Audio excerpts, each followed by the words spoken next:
अधिकार उसी को देना चाहिए जो उसके लायक हो, मदद उसी की करनी चाहिए जो मदद लेने लायक हो। मेरे भैया, दुष्ट लोगों की मदद करने से कभी कभी अपनी जान पर आ जाती है। तो ये कहानी है आज एक गिलहरी की, जिसने एक दुष्ट इंसान की मदद करने के बाद उसका क्या असर हुआ।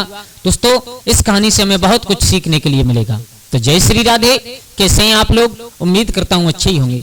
दोस्तों, कहानी प्रारंभ करने से पहले आप लोगों से मेरा एक निवेदन है कि अगर आप हमारे गजब ज्ञान यूट्यूब चैनल पर नए दर्शक मेहमान बंधु बन करके आए हैं तो प्लीज हमारे चैनल को सब्सक्राइब कर लें और हो सके तो अपने परिवार और दोस्तों के साथ में शेयर जरूर करें। दोस्तों, ये बहुत ही ज्ञानवर्धक कहानी है दोस्तों, और आपसे निवेदन है कि कृपया वीडियो को पूरा देखें, क्योंकि हम लोग कितनी मेहनत से वीडियो बना करके आप लोगों के सामने पेश करते हैं। अगर आप लोगों ने पूरा नहीं देखा, हमारी मेहनत पर पानी फिर जाएगा और आप लोगों की कोई बात समझ में नहीं आ पाएगी।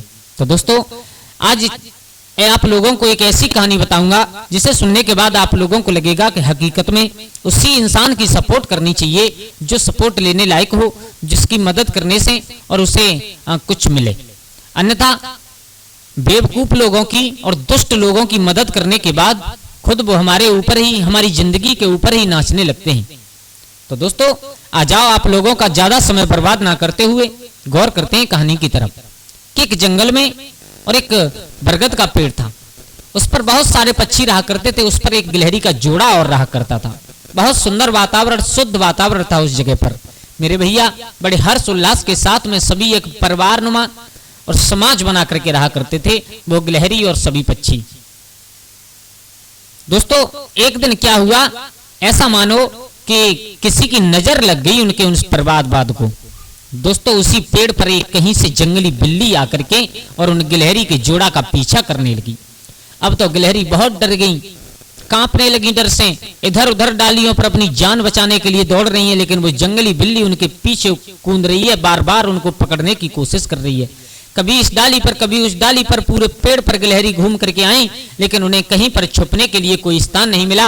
आगे आगे गिलहरी दौड़ रही है, पीछे पीछे वो जंगली बिल्ली उनका पीछा कर रही है। लेकिन अकस्मात हुआ क्या, एकदम उस बिल्ली ने छलांग लगाई गिलहरी को पकड़ने के लिए। एक डाली से दूसरी डाली पर कूदी तो हुआ क्या, दोनों डालियों के बीच में वो बिल्ली फंस गई, उसकी गर्दन फंस गई और लटक गई बुरी तरीका से। अब जाकर के कहीं थोड़ी सी उन गिलहरी के जोड़ा को राहत की सांस मिली। अब बिल्ली चिल्ला रही है, मेरी मदद करो, मुझे कोई बचाओ, मुझे कोई बचाओ। तो उसमें जो गिलहरी थी मादा, उसको थोड़ी सी रहम आ गया, थोड़ी सी दया आ गई। उसने अपने पति गिलहरा से कहा, पिया देखो ये हमारे घर पर है और इसकी जान जा रही है और हमारा ये धर्म बनता है कि हम इसकी रक्षा करें। गिलहरा ने कहा, बोले पागल है तू? बिल्कुल है, अभी तो जान बचाने के लिए उधर उधर कूद रही थी। अगर ये तुम्हें पकड़ लेती या मुझे पकड़ लेती, पकड़ करके मार देती, खा जाती, तब कौन किसकी मदद करता? बोले पागल हो तुम बिल्कुल, है दुष्ट लोगों की कभी मदद नहीं करनी चाहिए। वो गिलहरी लेकिन मानने के लिए तैयार नहीं है। पिया, अगर तुम नहीं जा रहे हो तो हमें बताओ और हम जाकर के इसकी मदद करें। गिलहरा ने कहा, बोले बिल्कुल पागल है तू, ज्यादा चतुर बन रही है, वैसे तो कुछ नहीं जानती है तू, बिल्कुल पागल है। अगर इसकी तू मदद कर देगी तो मुझे मालूम है ये तुझको ही मार डालेगी। ये जंगली बिल्ली इतनी खतरनाक है, इतनी दुष्ट है कि ये तुझे ही मार करके खा जाएगी। बोले पिया, जो होगा वो सब बाद में देखा जाएगा, अगर आप कहो तो मैं इसकी मदद करूं। गिलहरा कहने लगा, सुन, आज तू जो मूर्खतापूर्ण कार्य करने जा रही है, ये मूर्खता बस अपनी बुद्धि से बिल्कुल जोर नहीं दे रही, बुद्धि से सोच नहीं रही है। ऐसा ही एक बार और हुआ था। क्या हुआ था सुन, आज मैं तुझे बता रहा हूं कि किसी जंगल में और एक वृक्ष के नीचे, अशोक का वृक्ष था, उसके नीचे बैठ करके एक संत तपस्या करते थे। इतनी बड़ी तपस्या की उन्होंने, इतनी बड़ी तपस्या की कि उन्हें बहुत सारी और सिद्धियां प्राप्त हो गईं। उन्हें एक ऐसी सिद्धि भी मिली कि वो एक दूसरे का रूप बदल देते थे।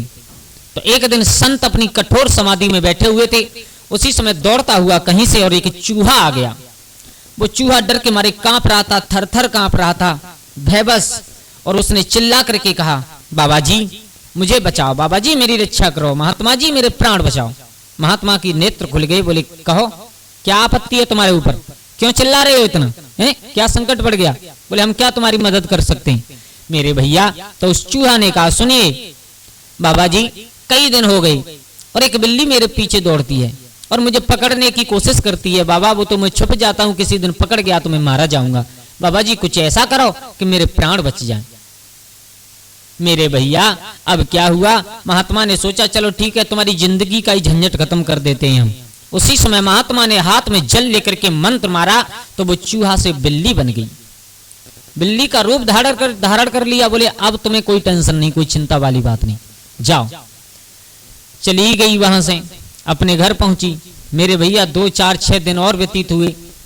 2 4 6 दिन के बाद आज फिर वो बिल्ली दौड़ती हुई, डर के मारे कांपती हुई महात्मा के पास में आ पहुंची और महात्मा से बोली बाबा जी मेरी रक्षा कीजिए। बोले तुम्हारी क्या रक्षा, अब क्या रक्षा करें, तब तुम्हें बिल्ली से डर था तो हमने तुम्हें चूहे की जगह पर बिल्ली बना दिया, अब किससे डर रही हैं। बोले बाबा जी अब कई दिन हो गए मेरे पीछे एक कुत्ता पड़ गया है और जिस दिन मुझे पकड़ लिया मुझे नोच नोच करके खा जाएगा, बाबा मेरे प्राण बचाओ। महात्मा को दया आई और वो संत नहीं जिसे दया न हो, संत के बिना, दया के बिना संत कसाई माना जाता है। मेरे भैया महात्मा को दया आई तो महात्मा ने उसे बिल्ली से कुत्ता बना दिया। बोले अब तुम्हारा झंझट खत्म हो गया, जाओ जाकर के आनंद करो, अब कुत्ता तुम्हारा कुछ नहीं बिगाड़ पाएगा। मेरे भैया पहले था चूहा, अब फिर बनी बिल्ली, अब बन गई कुत्ता। 4 6 8 10 दिन और व्यतीत हुए। अब एक दिन फिर दौड़ते हुए कुत्ता आया, डर के मारे कांप रहा है, महात्मा के पैरों में बैठ गया। बाबा जी अब मुझे फिर बचा लो। महात्मा ने कहा कब तक बचाएं तुम्हें, हैं? अब क्या बात है, अब किससे डर रहे हो। बोले बाबा कई दिन हो गए मेरे पीछे एक बाघ पड़ा है और वो बाघ मुझे मार डालेगा जिस दिन मैं पकड़ गया। अब तक तो मैं छुप छुप करके अपने प्राण बचा रहा हूं बाबा जी, अब एक मेहरबानी लास्ट आप कर लीजिए कि मुझे इस बाघ से बचा लीजिए बस। महात्मा को थोड़ी सी दया और आई, महात्मा ने जल उठा करके मंत्र मारा तो उस कुत्ते को बाघ बना दिया। पहले था चूहा, फिर बनी बिल्ली, फिर बना कुत्ता, अब बन गया बाघ। मेरे भैया जैसे ही बाघ बना उसके हृदय में दुष्टता जाग उठी, पेट में भूख लगने लगी। अब बाघ महात्मा के सामने खड़ा है और महात्मा से बोला वाह तुमने इतना मूर्खतापूर्ण कार्य किया है, मुझे बाघ बना दिया, अब तुमने बाघ तो बना दिया, अब मुझे भूख इतनी तेज लगी है, मैं शिकार कहां करूंगा, सबसे पहले तुम्हें ही खाता हूं। महात्मा ने कहा बोले पागल है तू, हैं? देख मैंने तुझे तेरी जान बचाई है, तुझे चौथी योनि प्राप्त कराई है। पहले चूहा था, बिल्ली से खतरा था तो मैंने तुझे बिल्ली बना दिया, जब बिल्ली बन गई तो तुझे कुत्ता से खतरा था, मैंने कुत्ता बना दिया, और जब कुत्ता बन गया तो तुझे बाघ से खतरा हो गया तो मैंने तुझे बाघ बना दिया। अब तू इतना नीच है, इतना दुष्ट है कि मुझे ही खाना चाहता है। बाघ ने कहा मैं कुछ भी सुनने के लिए राजी नहीं हूं, मैं बाघ हूं। और उसे थोड़ा सा अहंकार हो गया और मैं महात्मा तुम्हें खाना चाहता हूं और आज तुम्हें खा करके ही रहूंगा। बाघ थोड़ा सा पीछे हटा और झुक करके जैसे ही महात्मा पर झपटना चाहता है उसी समय महात्मा ने जल से, कमंडल से और जल लिया। महात्मा ने कमंडल से अपने हाथों में जल लिया, मंत्र पढ़ करके मारा, दोबारा फिर चूहा बना दिया, बन गया अपने कर्म के अनुसार। अगर वो उस दिन महात्मा के अधिकारों का सही फायदा उठाता तो शायद आज भाग ही रहता, लेकिन उसने इतना गलत फायदा उठाया, गलत करने की कोशिश की तो महात्मा ने उसे फिर से दोबारा चूहा बना दिया। तो वो गिलहरा समझा रहा है, गिलहरी सुनिए वो तो संत थे जिनके पास इतनी ताकत थी कि उन्होंने अपने प्राण बचा लिए, लेकिन तुम एक गिलहरी हो, अगर तुमने मेरी बात नहीं मानी तो तुम बेशक मारी जाओ, मैं कुछ कर नहीं पाऊंगा फिर। बोले पिया चाहे मारी जाऊं चाहे कुछ हो, लेकिन अब मेरा धर्म बनता है कि मैं इस बिल्ली को बचाऊं। जो बिल्ली लटकी हुई थी मेरे भैया, पतली पतली 2 डालियों के बीच में फंसी हुई थी, तो उस गिलहरी ने अपने तेज दांतों से जाकर के उनमें से एक डाली काट दी और वो जैसे ही बिल्ली बची पकड़ करके उस गिलहरी को खा गई।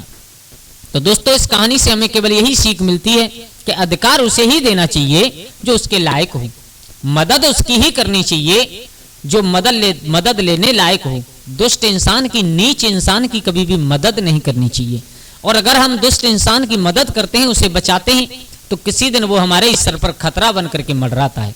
तो दोस्तों कैसी लगी आप लोगों को हमारी ये कहानी? अगर अच्छी लगी हो तो प्लीज हमारे चैनल गजब ज्ञान यूट्यूब चैनल को सब्सक्राइब कर लीजिएगा, और हो सके तो अपने परिवार और दोस्तों के साथ में शेयर जरूर करें। दोस्तों आज के लिए बस इतना ही, कल फिर मिलते हैं किसी एक नई कहानी, एक नई चर्चा के साथ। तब तक के लिए सभी लोग आनंदित रहिए, खुश रहिए। जय श्री राधे, जय श्री राम।